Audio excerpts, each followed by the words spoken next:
This is the process for traveling from Ghana to Australia as a Ghanaian or as a holder of a Ghanaian passport. Now, Australia has a strict electronic visa system, meaning that you are going to be applying for an e-visa. That doesn't mean it's going to be easier. It means that your paperwork has to be thorough, but don't worry, I'm here to walk you through the requirements and what you need to gather to help you apply for your Australian visa. As a Ghanaian, you have to have a valid visa before you board your flight. Now, because it's an e-visa, it will probably not be stamped in your passport, but it does not matter. Now, the most common type of visa for travel to Australia is the visitor visa, which is subclass 600, and you apply online via IMMI account. IMMI account. You go to Google, you search IMMI account, it will take you to the electronic portal where you fill in your details. You will also be asked to provide your biometrics after you have submitted your application. So you will have to provide your biometrics, which is your fingerprints and a digital photo at an Australian biometric collection center in Ghana.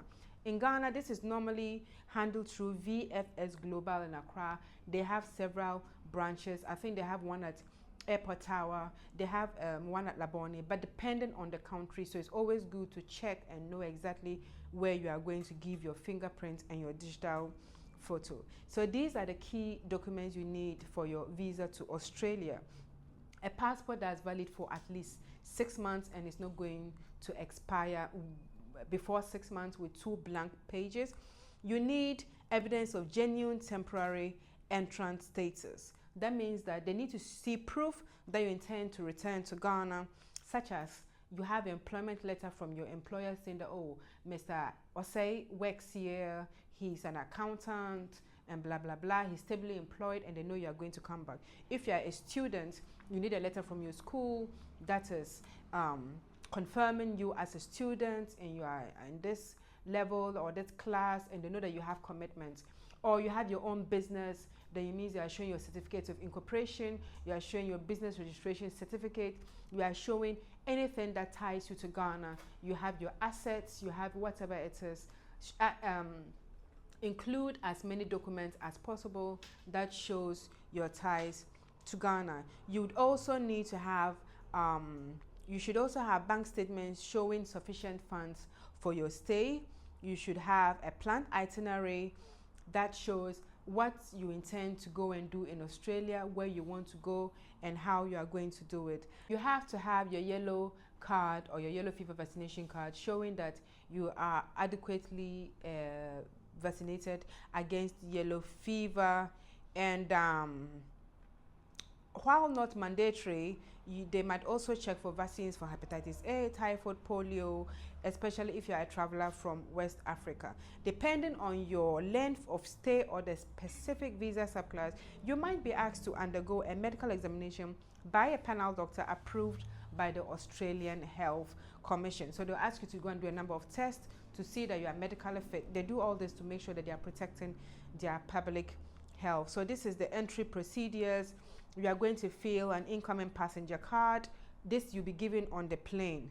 You must honestly declare any food, plant material, or animal products that you have in you, because Australia's biosecurity laws are among the strictest in the world. So if I'm taking Kobe, momone, all that kind of stuff, cassava, you have to let them know on the plane. You have to declare it so that anything that is banned or not allowed, they will quickly confiscate it and you don't get into trouble when you arrive in Melbourne or wherever your arrival airport is. You also need to have travel insurance. It's not mandatory for a visitor visa, but for peace of mind, it is highly recommended that you have your travel insurance, because healthcare in Australia for non-residents can be very, very expensive should you have a medical emergency. Now, these are important contacts if you intend to travel to Australia. The Australian High Commission in Ghana is located in Cantonments, and this is the primary hub for official inquiries. So go on Google, search for Australian High Commission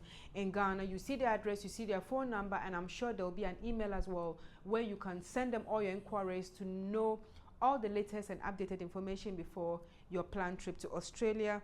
VFS Global Ghana is the official partner for biometric data collection and visa assistance. So there you have it. Australia offers e-visa for Ghanaians or for holders of the Ghana passport. Make sure your documents are in order.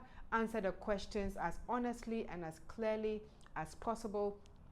Disclaimer: this video is purely for educational and informational purposes, and you should always verify with the Australian High Commission in Ghana or in your country of residence before you embark on your trip. Thanks for watching. Subscribe to me for more. My name is Zakia Kunge. Knowledge is power.